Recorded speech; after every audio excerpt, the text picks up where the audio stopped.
Welcome to the Ransomware Battleground, where we dive into the world of cybersecurity and hear firsthand from those that are deep in the fight to protect your data and peace of mind. Think your network is secure? Let's check out how secure you really are with this week's chat, Solarwinds Supply-Chain Attacks. What do you need to know? I'm joined today with Dr. Chase Cunningham, retired Navy chief cryptologist with more than 19 years experience in cyber forensic and analytic operations. And let's be honest, he is a fellow podcaster and host of the Something Something Cyber podcast. Dr. Chase shares with me on how this attack happened and his advice to clients on how they can best protect themselves. I'm your host and moderator, Sia Yasso-Tornrat. Before we get started, I've got to give a shout out to our sponsor, AirGap, the best defense against ransomware. With the Zero Trust isolation platform, AirGap confines ransomware to a single device. Put an end to threat propagation and protect your infrastructure in minutes, not months. Without further ado, let's enter the battleground. All right. Good morning, afternoon, and evening, everyone. Welcome to the Ransomware Battleground. As we all know, I'm Sia, and today we are going to be talking about some bizarre little minor thing that happened with SolarWinds, this supply chain attack that we might have heard about in everywhere. So, would love to welcome our guest today, Dr. Chase Cunningham. Chase, welcome. Thank you for having me. Someday I'll get that title down. I hate intros. Don't you? Yeah, it's always great when it's like, just here's Chase Cunningham or whatever, or then it's the ones where they do the, your entire career. And it's like, oh God, shut up. You know what I've learned? Never to do that in front of the person, because 99% of the time the guest is like this. Yeah, it's like awkward and terrifying. Oh, and on top of that, it's that's not in my bio. Yeah, that's not correct. Yeah, right. I know. So Chase, welcome. Look, everyone knows that I don't have a huge, heavy background in network security. At least it's dated, but I understand the concepts well enough. And for an attack like this to happen, the fact that, you got FireEye and you got SolarWinds, and they should know better as organizations. They've been penetrated, if you will. It just, my mind is blown. So if you don't mind taking a step back for me a little bit here, let's walk through what exactly happened. Because in my mind right now, the pessimist wants to say, what kind of negligence happened? Or is it, damn it, everyone's getting really good at this hacking, and I think we're at a shift of cat and mouse again? Well, in reality, I'll caveat this too with a lot of what we kind of quote know is basically based on extremely heavy intelligence-based speculation. The reality of it is unless we have a clearance, none of us are getting the ground truth from the classified side of this. So I'll caveat that with this, and I'm going off of my research that I've been able to read up on. And essentially what we got here was SolarWinds, somehow or another, we don't know whether it was by a third party, via malicious insider, or via just coding practices, or somehow or some way, they wound up getting injection into their code base, into DLLs that are used within, I believe it was Orion, to work with their customers and do what they do for customers. And I believe the last number I saw was something like 33,000 customers, something like that, were affected, which is a large number. And a lot of that, I think 425 of the Fortune 500 were in there, along with most of the federal agencies. And essentially what this was where the adversaries were able to get in there. They did their code stuff, and they were able to get in within that, and then set up the typical sort of APT type of hacking operations you see, right? You get in, you tunnel, you find a nice cozy place that's warm and dry, and then you funnel out traffic and kind of do what you do for recon purposes and whatever else, and going forward from there. And then there were follow-on indications of intrusion into those customer bases as well. But in perfect honesty, this was a extremely well orchestrated, very, very focused, very vectored attack that this could happen to anybody anywhere. This when you look at what's going on here and the level of effort that was taken, the OPSEC, everything else, the technical prowess that was required, this type of exploit, this type of activity could and has worked on a variety of organizations. So, we can't beat up on them too much, but in reality, they just happen to be the recipient of a very focused effort by a very targeted group. So, so could this be then Highly orchestrated. So the assumption being they're well funded. This is not something like a bunch of teenager in a closet somewhere. This is definitely a professional hit job, if you will. This is nation state. I mean, this is some nation state. I think we rushed to attribution a bit too quick, because immediately I think the notification came out on the Thursday, and by Saturday, everybody across the industry was like, "Oh, it's the Russians, APT 29." I wrote about this in my book. Like, false flag operations are a very real thing, and having been on the adversary side of this thing, like you do a lot of work to make sure you cover your tracks. I think it was way too fast for those of us on the unclassified side of this to say this was the Russians. It sure looks like it probably was. However, the adversaries that do this type of work, they'll spend just as much time making sure that you attribute this work to someone else that's not them. Right. Oh, hey, we know the red herring, right? So, yeah. Okay. If we're looking at this, and if it's a nation state attack, and we're looking at something that is pervasive and popular as SolarWinds. I mean, this tool is used everywhere. Everywhere. I mean, it's so integral and part of our digital age that we're in right now.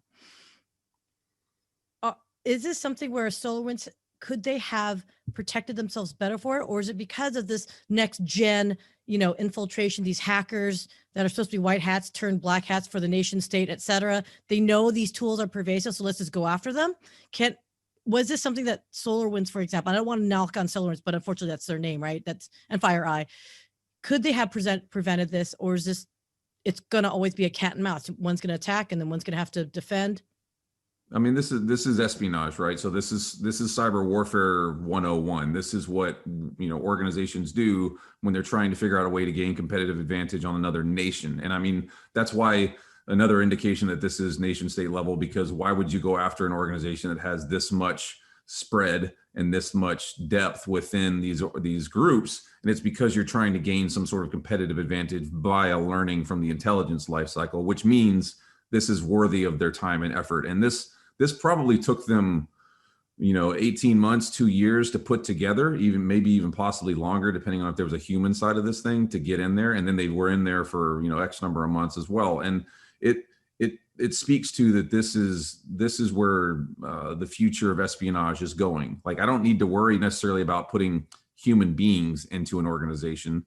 I might need one, but after that, I can just work through the digital avenues to get there and go deep into it. And you will gain competitive national advantage if you do this enough. Now, was this at the fault of then so as you and I know in the IT world, it's almost like the larger the organization, the slower they are to do patch updates and management.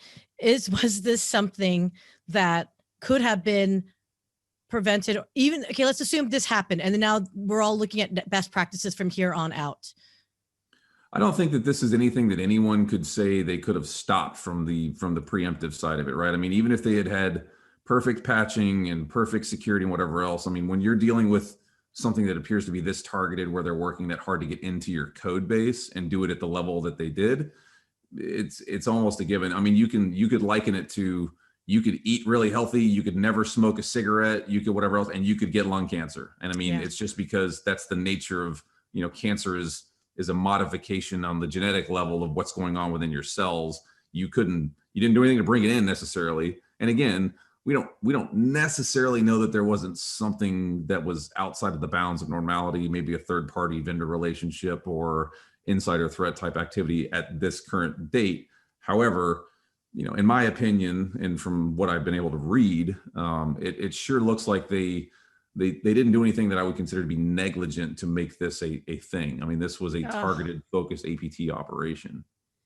Okay, well then, on that positive note then, this is, you can't rip out SolarWinds. I mean, once it's in there, it's pretty embedded into your network, right? So then what is it that we do then? How would you advise hardening, the security posture from the future then? Well, I mean, we're going to be dealing with this for years. I think Richard Betlick and a few others have said, when they were interviewed on CNBC and MSNBC, what do we do? And they said, burn it down. And what they mean by that is basically you're going to crawl through the infrastructure and you're essentially burning stuff down to figure out what isn't infected and working your way backwards from that. And if you think of how large this is, it's going to take years. So this is a big deal. But I think really what's also a value here is number one, this is a great time to remind yourself, no one is perfect, right? And if you're a target, you're going to get got. That's just the reality of it. But what the other side of it is, if you look at what happened after they got in, it was the same hacking stuff we've done 10,000 times before. And if you have the right controls in place, you can at least mitigate the spread, the proliferation of the attack. And that's the last goal. Not to keep likening this back to the cancer thing, but like if I can localize the tumor and remove the tumor, right, then you're probably okay. If it's systemic and it spreads, we have a problem. And that's where I kind of feel like where we're at right now. So, okay, I think you had the stats down. They have SolarWinds has over 300,000 clients, 33,000 that they recognize are Orion platform clients. Mm-hmm. And then they actually lowered the number even further to like 18,000 of those that did the patch update, which that would imply then there's a good 12,000 that are slackers and got lucky. They dodged a bullet because they didn't do the patch update. But yep, I would say that's probably fair. Yeah. So good job for slacking on the job. Apparently you got reward, but okay. But so in this one article I was reading, they were saying there were quite a few where they just like dug around, decided they didn't like, and they just said, yeah, you're not worth our time, or you don't have the data that we want and care for.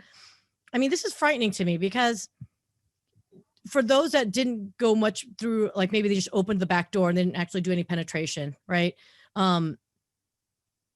If I was one of those organizations, like what would you do then to say, okay, well, do we just kill off this segment of the network that we think got compromised? I mean, do you have to start a new entire network, it's spun up outside it and firewall everyone against it? Like, how does one look at, okay, once you address it, you mitigate it, and then do what next? I mean, I think really where you're getting to in the next step is to treat things, I guess we're working in lots of healthcare stuff, but I mean, like it's gangrenous, right? Like you just want to cut it off because it's infected and it's going to kill you if you let it sit there and fester. So do that and move into other areas of the infrastructure. And luckily now with what virtualization provides and with the controls that are available from vendors and things in this space, you can do that. If this was 3 years ago, maybe 5 years ago, you couldn't do that. So, I mean, now you can migrate to a new space. And I really do think too, that this is where I'm a big fan of never wasting a good crisis. So this is a good crisis to use to digitally transform, and move forward. Right. No, it totally makes sense. So I'm wondering if my storage buddies are like thrilled and happy now, like, hey, you got that backup? Guess what? We're important. Backup recovery is a thing. Like NetApp or some of those folks that do backup and storage. Yeah. Yeah, no, absolutely. Okay. So gosh, I was just looking at some of these notes here and I want to be positive here.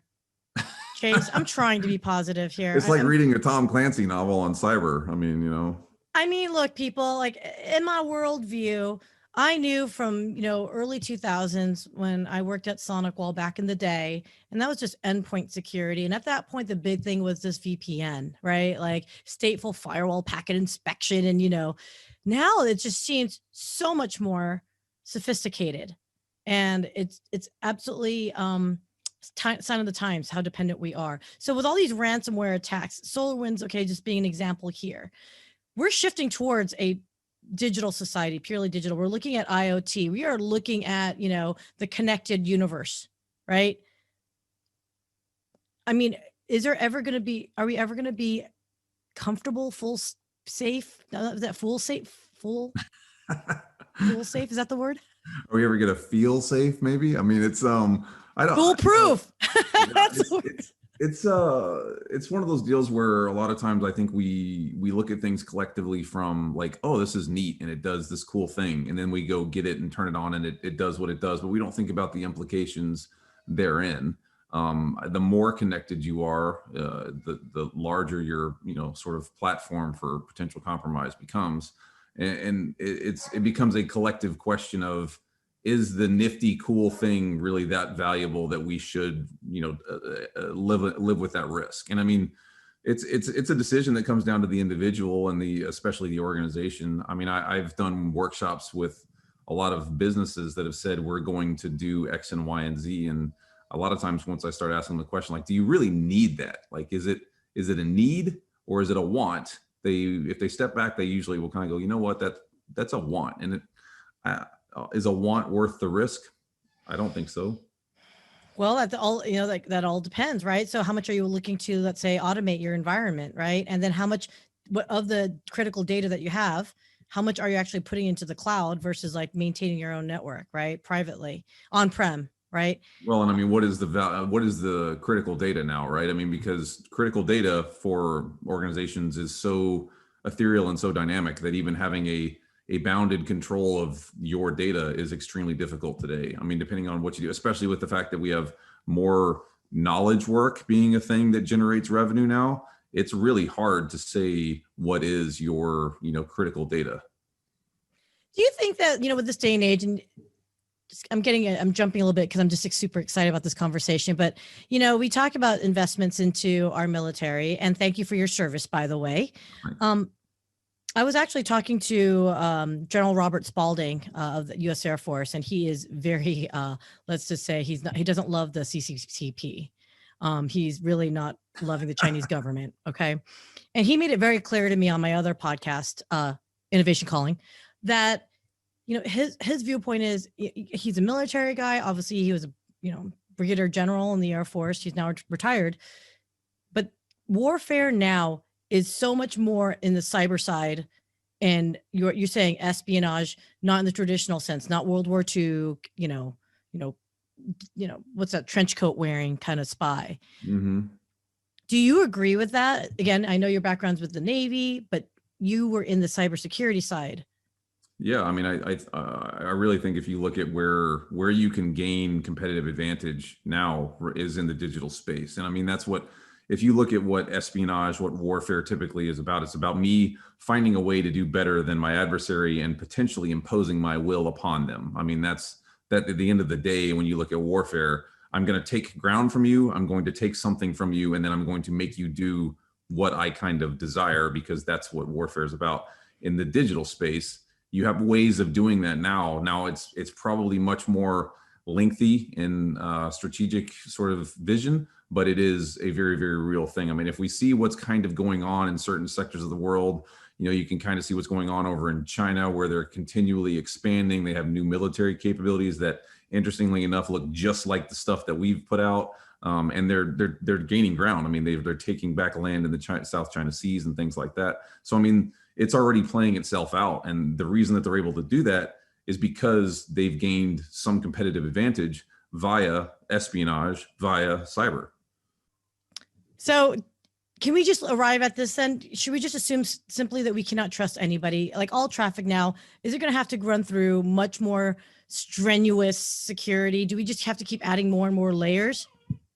Well, it's not necessarily that we add more and more layers. It's you add the correct layers that are correct for your particular use case. And I mean, that's where we've also had a lot of problem too, is that we've rushed to get all the stuff all the time because somebody else has it, and we think that'll make us more secure. And I mean, you can look at thousands of cases and say, well, they invested in all the stuff. Did it make them any better than I am right now? No, it's not that you need all the technologies. You need the right technology to solve the right problems. I tell people all the time, if you change your way of thinking about cyberspace as somewhere you go to talk to grandma and look at kitty pictures, and actually look at it as a live fire battlefield environment, how would you transit an environment like that and expect to survive? You would plot out how you're going to go out. You would armor up. You would make sure that your vitals were protected, and you would have a plan to get you where you're going and to return. And once you're outside the wire, like you're living in that threatened space. And if you do those things, you have a higher likelihood of surviving the engagement and returning back to your base. But if you don't, if you just go stumbling around on the internet, your business in tow, bad things are going to happen to you. It's not an if, it's just a matter of how long you get to stumble around before a round catches you in the forehead. Exactly. It's almost like keeping your door unlocked and, hey, no one's robbed me just yet. I mean, it's one of those deals where there is value in deterrence. So let's talk about this thing, because I like that you kind of like lay that a little bit. So if you were to give me like a checklist, if I'm going to be, you're one of your clients, and I say, look, I haven't done anything. I thought, my mid-tier size enterprise business is not going to be looked at. What kind of data and information do they really want from me? What checklist would you say initially say, hey, here's the things you got to look out for to protect yourself, or to even consider like, hey, these are the investments you need to make? I mean, I think one of the main things I would be thinking about is first is how secure is my identity and access management program? How good am I with no rogue passwords, no bad accounts, those no shared privileges, no excessive privileges, those types of things, because that's where you go from bad to worse. And then on top of that, I think the next thing I'd be looking at is really the ability to segment infrastructure very well and know that I can see what's coming and going, and then follow on. Personally, I would be using something probably remote browser type of isolation solution on my endpoints because I want them to do things in the cloud. I'm okay with actually having bad things happen if it's not happening on the endpoints. I personally think, and I think history's proven this, if you're relying on antivirus to stop infections on an endpoint, it's not going to work. So let them do it in the cloud. And then if it gets infected, so what? And most of what people do nowadays can be done through the browser, which is why I think browser isolation is a useful solution. Can you say browser isolation? Because I want to get, it's a little bit beyond me here. What do you exactly mean by browser isolation? Right. So like right now, when I'm going to do stuff, I go through Google Chrome, and Chrome is my browser, right? Well, if you can imagine, there are solutions and there are capabilities now that basically make it where when I get on the internet, I'm going through the cloud, which there's a remote browser operating in the cloud, and it's enabling my access to the internet. And the cool thing there is, if something bad happens, if I go, look at a website I'm not supposed to, get infected, whatever else, it executes on that remote instance, not on my endpoint itself. So it's putting another layer between me and the active threat space, if you will. So that feeds into my next question then, because that was funny. Social engineering us humans. I think you could have the most robust solution out there, multiple layers of solutions. How critical do you think it is to train your end users on cybersecurity considerations? So this is where I differ from a lot of people, and I get a lot of hate mail about this. I personally, I don't think that it's necessarily a wise investment most of the time to try and fix people. I mean, if you look at this, the rates on what clicks happen after cybersecurity training, it's typically between 3 and 7%. It's great to go from 100% to 3%. However, 3% of people that will click on stuff are 3% of people that click on stuff come hell or high water. I mean, there's no way to fix them. You know what I mean? It's just people will get that. And I'm talking from being a red teamer and doing exploits. Like, I fished the crap out of people, and I fished the crap out of people days after phishing training, and we got them every time. So I personally am not a fan of relying, let me put that in, of relying on training people. I think you should train them.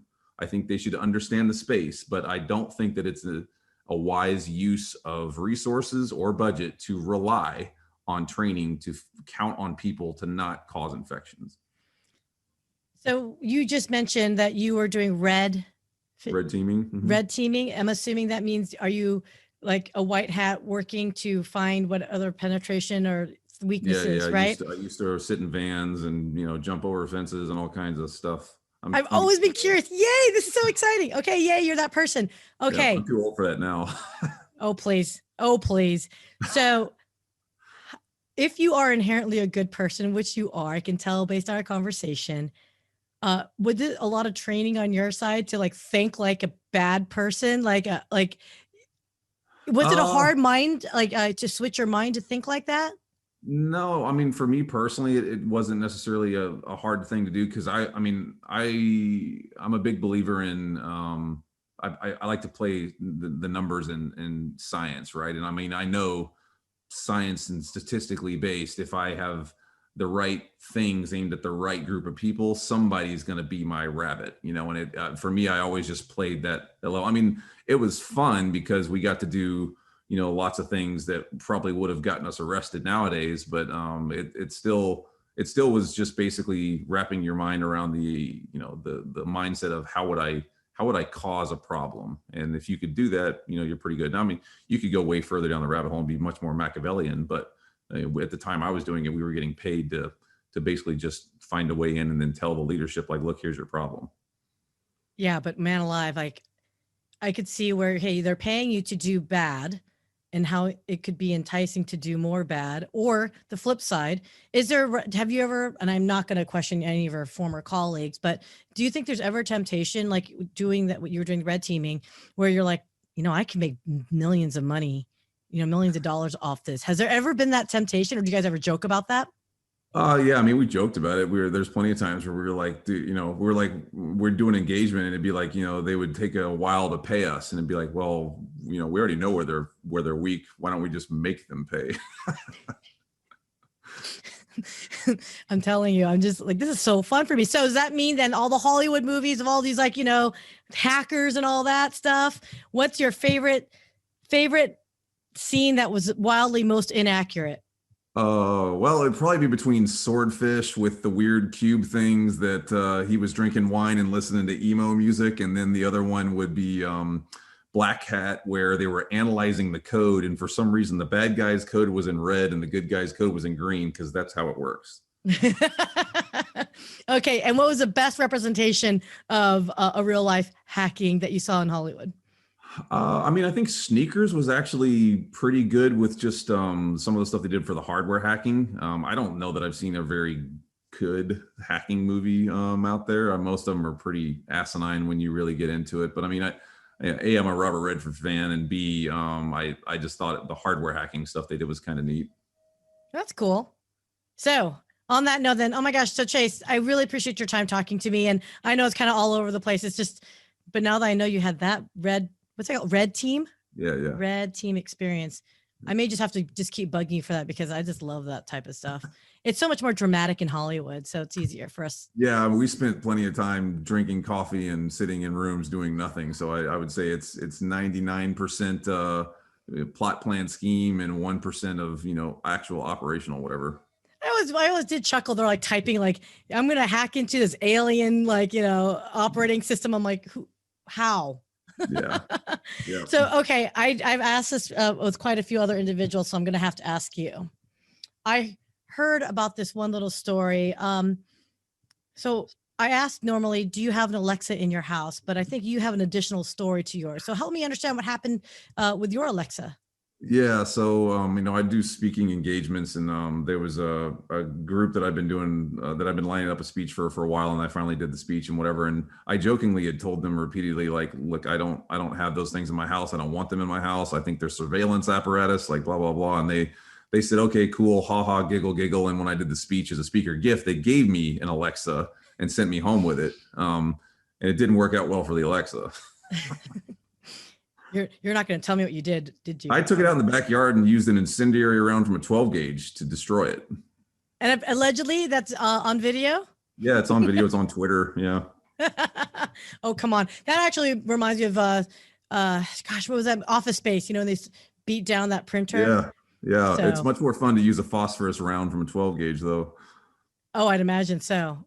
Well, Dr. Chase Cunningham, I really appreciate your time. For those that would like to, if you would like to, anything you'd like to promote or how to get a hold of you, how could one find you? On Twitter at CYNJA Chase C, and then all over LinkedIn, pretty easy to find me there. And then I'm on YouTube as well. So it's not hard to find me. I'm usually the only Chase Cunningham cyber, that you can find out there. And I heard you've got a podcast. Why don't we promote it as well? Yeah. So we do a podcast called Something Cyber, and it's me and Bill Thrash, and we just talk about the realities of the issue, and there may be the occasional profanity or F-bomb dropped in there, but we try and keep it as honest as possible. Hey, you know what though? I think with cybersecurity, this is a battleground. Look, it's going to happen, right? And just like so many of these other individuals that did do the proper updates, and it just still happened with SolarWinds and FireEye. So on that note, I guess everyone stay safe as possible. Buckle up. Yep. No, but I want to leave this on a positive note, right? So we know we're going to have bad actors happening. I think as long as you have a good process in place and you maintain your, discipline and continue training people, though Chase thinks that's probably not the best thing, but you still need to train people. Train them, just don't rely on that to be the stopgap. Exactly. But on that note, I think that wraps it up for another episode of the Ransomware Battleground. We'll see you next time. Bye, guys.